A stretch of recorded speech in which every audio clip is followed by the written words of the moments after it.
Hello and welcome to CinemaPunk, the show where we take two very different films with a similar premise and compare them off against each other. Last time we had Metropolis 1927 versus Metropolis 2002. This time we're going crazy town, oh yeah. See, this episode we're going to compare a film that's considered one of cinema's pop classics and pop it against a film that seems to have a reputation that follows it around like a bad smell. But which film will be better? Back to the Future 2? Or the Super Mario Brothers movie? Alright, look. I get it, you're angry, you're shouting at the screen, it's obvious which one is best, and I agree with you, you know? I don't understand why I have to sully the name of the Super Mario Brothers with Back to the Future 2 either. But you know, not every film we review is gonna be an absolute diamond. I don't think I'm gonna be able to sustain this troll throughout the whole video, so I'm gonna end it there. We'll start with Back to the Future 2, as it's the one that you're more likely to be aware of. And being completely open and honest from the off, Back to the Future 2 is my favourite out of the Back to the Future trilogy. I know that they're all pretty good films and a lot of people prefer the first one, but for me the second film has a lot more elements that I'm personally a fan of. Most notably, the reveal of the year 2015. Not forgetting the Cafe 80s bar, and the most important part to this comparison video, which is the parallel universe. The film picks up where the first left off. Marty is about to take Jennifer for a ride in his truck when Doc Brown appears and drags them into the future. Their son is about to screw up the McFly family line, and only Marty can prevent that from happening. This is where we get our first hint that, despite the glitz of the town square, this future is somewhat dystopian itself. Within 2 hours of his arrest, Martin McFly Jr. was tried, convicted, and sentenced to 15 years in the state penitentiary? Within 2 hours? The justice system works swiftly in the future now that they've abolished all lawyers. While it's funny to kind of shoot the lawyers, as it were, given the general reputation of that profession, this film actually gives us kind of a scary look into how the justice system would work without them. And we aren't even in the dystopian universe yet. The dog knocks Jennifer out and Marty takes his son's place at the Cafe 80s, a tacky retro bar that I absolutely wish existed. He tells Biff Tannen's son, Griff, he isn't interested in committing a crime, and manages to escape Griff's gang on a hoverboard. When he and Doc Brown return, the police have found Jennifer in the streets and incorrectly assume that she's the Jennifer from their time. Marty and Doc have to follow them back to the McFly household in what used to be glamorous Hilldale, but things aren't what they used to be anymore. Hilldale. Nothing but a breeding ground for tranks, lobos, and zip heads. Yeah, they ought to tear this whole place down. I'm just gonna kind of assume that those last two are drug-related. We discover how Marty's hot-headed pride has effectively destroyed the lives of his family, before rescuing Jennifer to cart her back home. However, during this excursion, elderly Biff Tannen stole the DeLorean and gave his 1955 self a sports almanac that reveals all the gambling results of big games up to the year 2000. When Marty and the Doc return to 1985, they find themselves in an alternate timeline, and the world has broken down into a corrupt version of its former self. A fabulous winning streak that earned him the nickname, the luckiest man on Earth. Learn how Biff parlayed that lucky winning streak into the vast empire called Biffco. Discover how in 1979 Biff successfully lobbied to legalize gambling and turned Hill Valley's dilapidated courthouse into a beautiful casino hotel. I just want to say one thing. God bless America. The story after this segment goes back into 1955, so I'm going to avoid spoilers and not bother going into it. That being said, it's not actually relevant to this particular comparison. What is important is the appearance of an alternate universe Biff Tannen. From his thinning blonde hairline, media personality, incredible wealth, verbal abuse and not caring who he offends, eventually getting control of the police and becoming essentially untouchable. Again, I own the police! There's a very Trumpian vibe to the whole thing. Now, I'm not trying to offend anyone's politics by mentioning this. The thing is that Trump himself has appeared many times on TV as kind of a caricature of himself, including on shows like The Fresh Prince of Bel-Air and the American version of The Apprentice. Even his most ardent of supporters must be able to see the similarities here. I mean, attempting to overthrow democracy and install yourself into permanently clinched power kind of fits in with a dystopian future, wouldn't you think? But hey, you know what? You do you. And this is where we see our first direct comparison between Back to the Future 2 and the Super Mario Bros. Movie.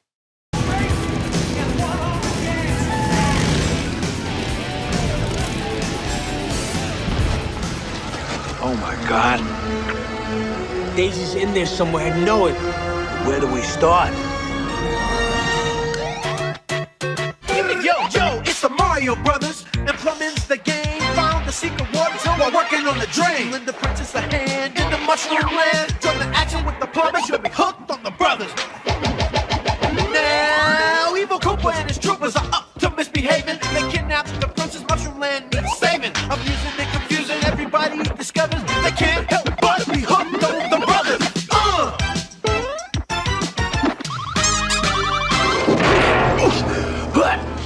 Super Mario Bros. Begins with a bizarre animated intro that outlines the premise of the film, almost as if they felt you were too dumb to get it otherwise. Voiced by Homer Simpson actor Dan Castellaneta. Goodbye, dinosaurs! Bye-bye, dinosaurs! So we follow two Brooklyn-based plumbers, Mario and Luigi, as they struggle to get work, all set to a contemporary New York skyline.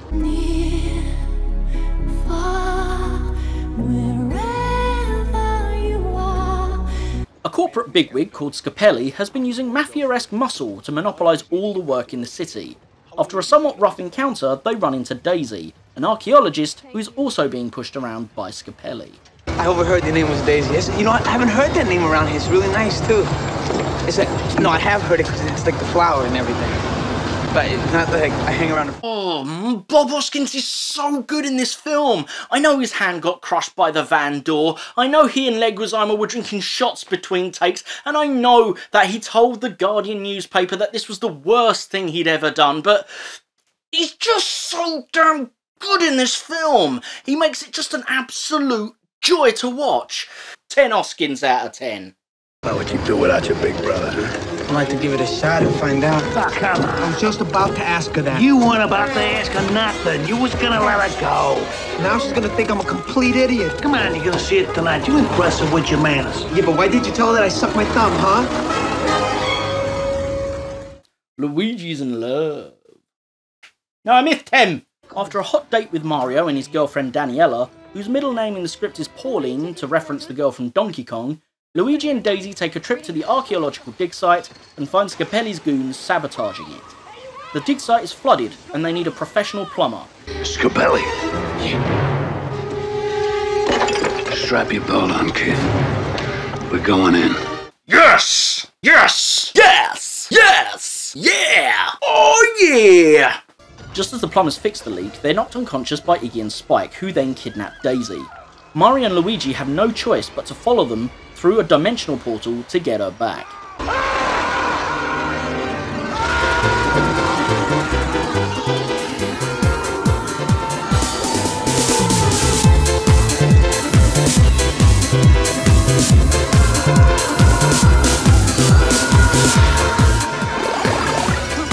Mario! I disintegrated. Am I still here?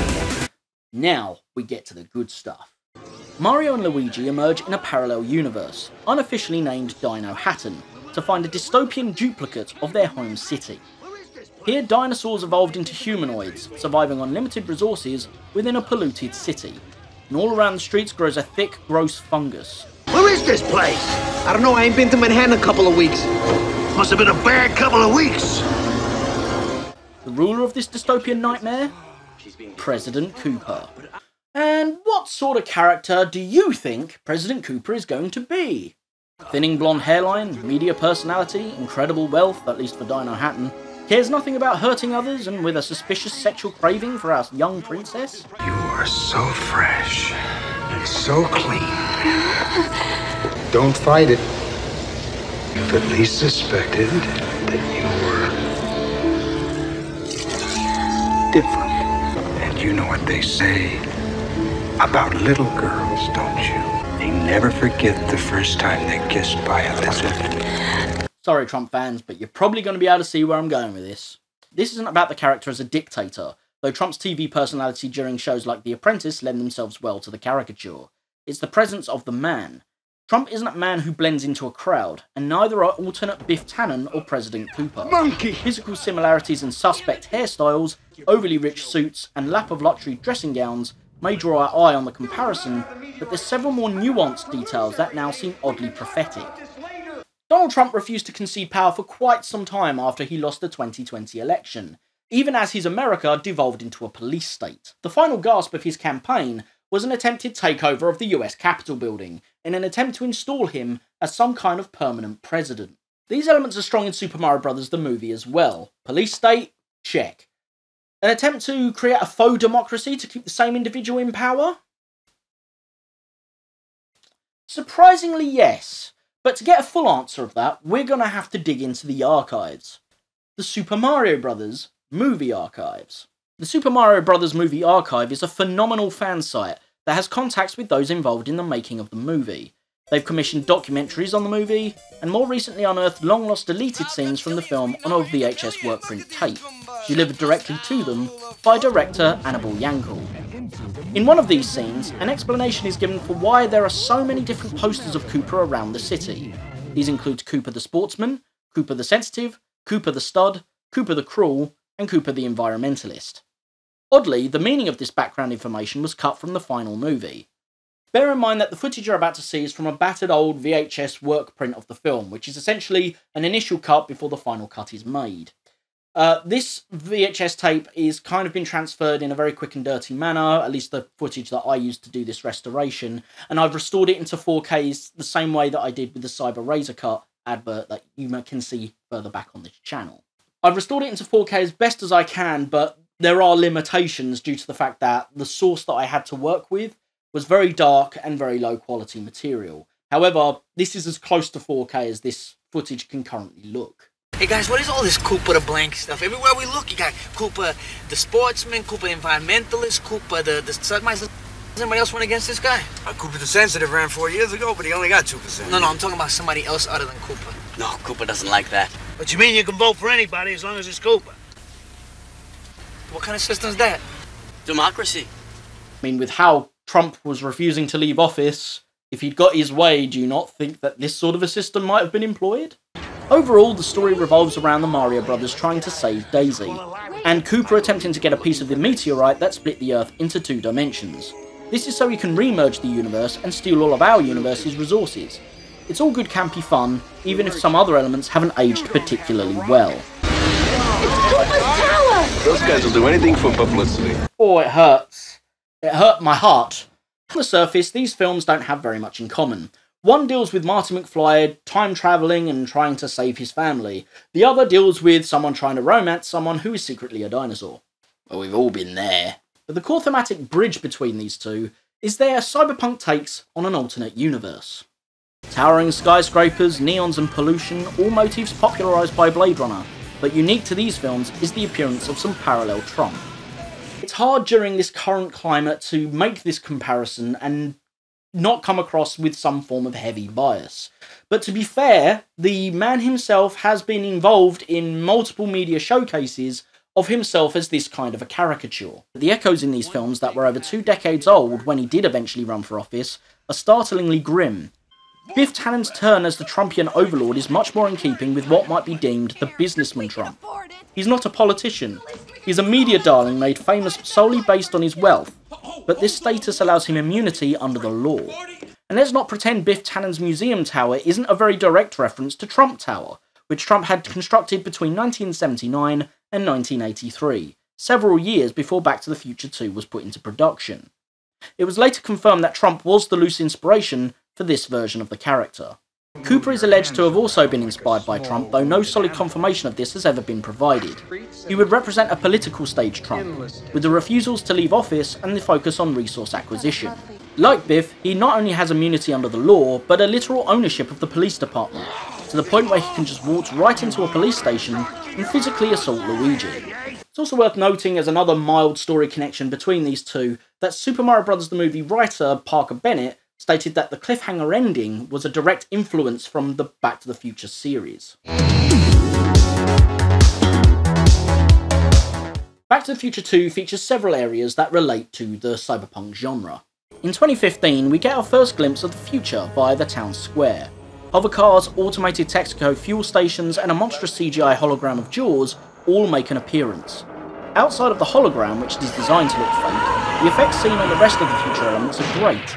Cafe 80s is an almost haunting prediction of the popularity of retro, and includes characters such as Michael Jackson and Ronald Reagan as digital waiters.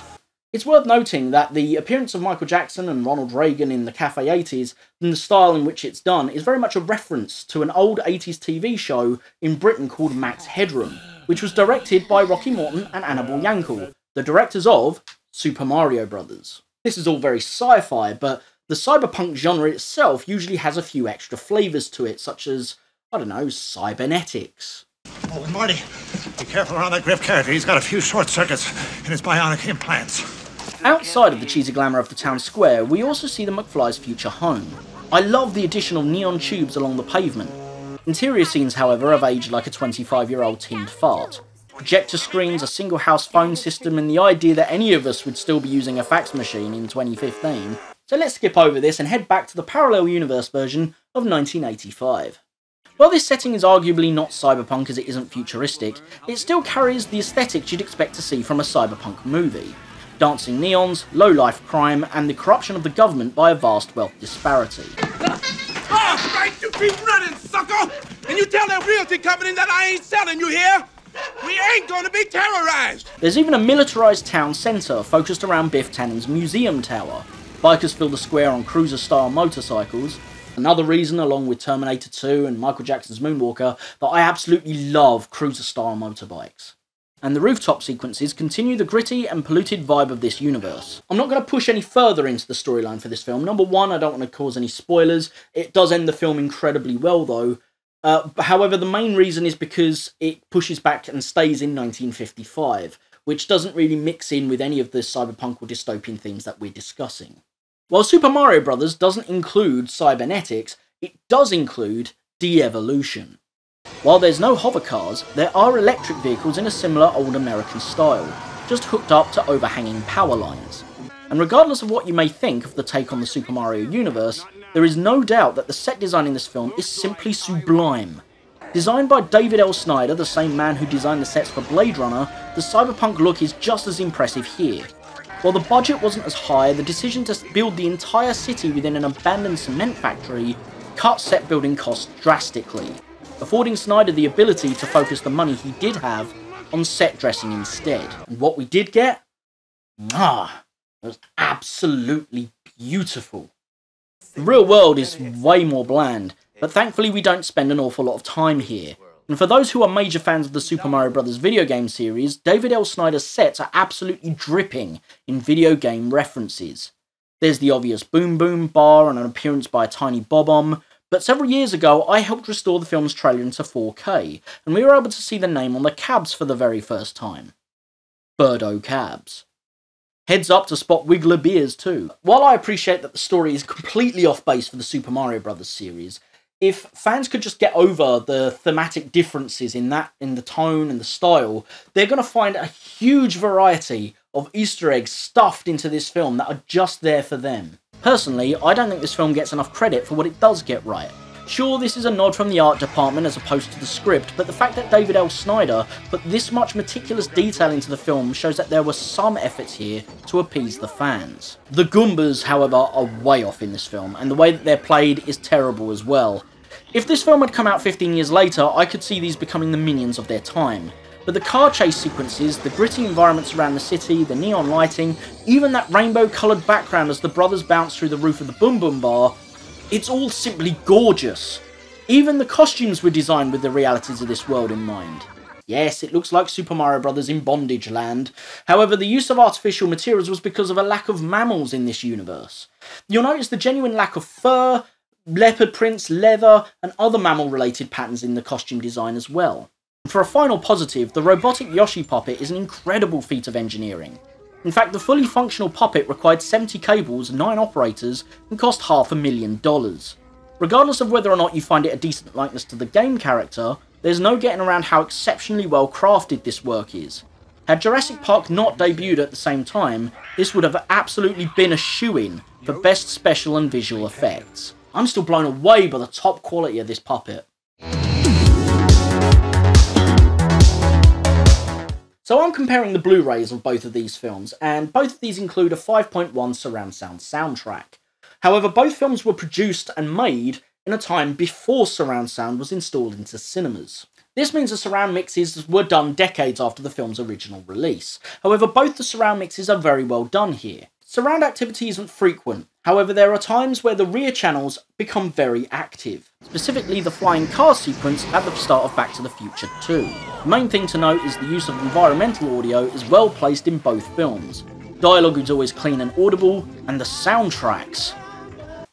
The soundtracks.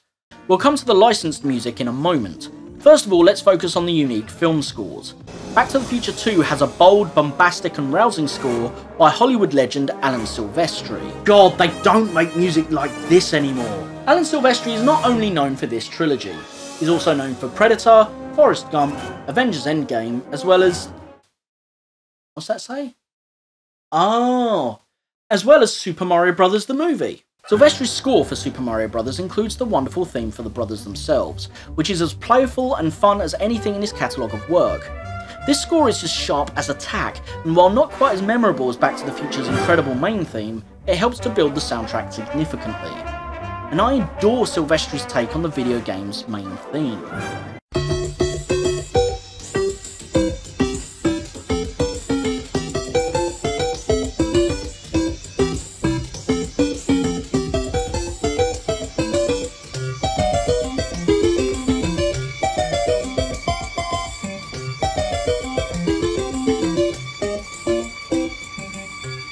When we look at the licensed tracks, Back to the Future 2 includes Michael Jackson's Beat It inside the Cafe 80s, as well as Johnny B. Good playing in the 1955 segment of the movie. Super Mario Bros. Includes more licensed music that I'm aware of. This is because it's all contemporary to the era, rather than being throwbacks to the 1950s.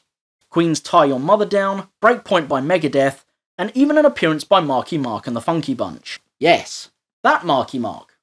As in Mark Wahlberg. As in Mark Wahlberg officially has performed on the first ever video game based movie. The song most people will remember from this film will be the remake of George Clinton's Walk the Dinosaur, with Goomba lyrics hand-fisted in to give it some small resemblance to the film's themes. Though for me, Speed of Light by Joe Satriani is the top banger on this soundtrack. I absolutely love me some of the Satchman. Both films include incredible licensed tracks and a brilliant soundtrack by Alan Silvestri. Which is better will always be a matter of preference. Personally, I prefer Silvestri's work in Back to the Future 2. However, I prefer the licensed music heard in Super Mario Bros. The movie. I'm aware that some of this is probably going to be because of my preference for 90s music over 1950s music. However, the main thing really is that I just cannot turn down the Satchman. I got caught short and had to change my shirt and I dribbled. So now I'm buttoned up. It has been suggested that I compare Super Mario Bros. The movie to the 2020 Sonic the Hedgehog movie. However, I don't think there's much of an interesting comparison here. It would be a bit like comparing Alien to Gone with the Wind. Yeah, sure, I'd probably prefer Alien out of the two, but then Gone with the Wind didn't really fail to create a psychological sci-fi horror film. Back to the Future 2 and Super Mario Bros. Have so much more in common that they draw a much more interesting comparison. Alan Silvestri's score, accompanied by licensed tracks, cyberpunk set designs, the Max Headroom connection, dystopian alternate realities, and most important of all, they both seem to have taken inspiration from Trump for their lead villains. Biff Tannen's alternate 1985 is only one segment of a much wider movie, whereas Dennis Hopper's Cooper stands as the core villain from start to finish. This would usually make it clear that Cooper is the bigger villain, but Thomas F. Wilson manages to portray so many detestable features in his brief stint as the alternate Biff that he comes away just as memorable as Hopper. Showing him physically assaulting Marty's mother and forcing her to get a boob job kind of moves him up from mid-shelf egotist to full-blown narcissist. And so we draw to the close, and I've got to pick which of these two films has the best Trumpian villain, and also which of these two films I would recommend to you personally to go and watch. Well, before I answer that, I actually want to ask you a question that you can reply to in the comments. You see, you probably thought that this was going to be quite an easy comparison, the fact that there's a classic stellar movie from the late 80s versus a ruined reputation of a film as in Super Mario Bros. The movie. And obviously I'm not expecting anyone to change their mind and think that Back to the Future is not as good as Super Mario Bros. However, what I do want to know is whether or not my explanation here has maybe changed your opinion or even swayed you to want to watch Super Mario Bros. The movie once again. Please do leave a comment below and I'd love to hear from you. I'll make sure I try and reply to everyone that comments. It'll probably come as no surprise that I think Back to the Future 2 is the superior movie. Thematically, structurally, it's just overall a better made production. Having said that, I don't think it suffered from the production issues that the Super Mario Bros. Movie itself went through. That being said, I'm not going to jump in on bashing Super Mario Bros. The movie too heavily here. I mean, it has its flaws. Many flaws. But somehow it's managed to keep some social political themes in there which have aged better than the reputation would otherwise suggest. I will concede, however, that the Super Mario Bros. Movie runs as far away from the video game canon as humanly possible, so check your need for gaming canon at the door and I swear to God you'll have a much better time. One final defence I'll give the Super Mario Bros. Movie is that I think it's an absolute must-watch for any budding filmmakers. Yes, of course, this is not a stellar film, but sometimes I think you've got to watch bad films as well as good ones to learn the good from the bad. However, the reason I would suggest this particular release from Second Sight Films on Blu-ray is because it has an additional documentary included in the bundle. And that documentary is a 60-minute video that explains exactly how the production of Super Mario Bros. Went so vastly wrong. This includes interviews with the directors, with the producers, with the cast, with visual effects artists, with David L. Snyder. It's got so much rammed into there, and everyone is brutally honest. Brutally honest. And it gives you a very clear idea of just how big studio executives can tank an artistic vision for a film very rapidly. And if you're a budding filmmaker, I think that is actually a lesson you need to learn as quickly as possible, because obviously you can spearhead your own project, but if you're at the behest of studio money, you've got to be aware of just how quickly they can try and make you spin your idea around. Long story short, if you're a virgin to both of these movies, Back to the Future 2 is the movie that you want. However, any of you looking for a very rough diamond, still in the very roughest of rough, then Super Mario Bros. Movie is actually quite a good movie to watch as well. Plus, it's bloody Bob Hoskins, isn't it? Thank you so much for joining us here today on CinemaPunk. If you enjoyed this video, please like, comment and subscribe, simply because we want to try and get our audience numbers up, and I think you guys are going to love what we've got coming up. Our next video is going to be the 1975 film of Rollerball versus the 2002 remake of Rollerball. So that will give you a really strong comparison between two films that supposedly share very similar themes. And if you have enjoyed this video, please join us on our social media sites, which are visible here below, Facebook, or on Twitter, Cyberpunk Film. Thank you so much for your time, guys, and I'll see you all next time.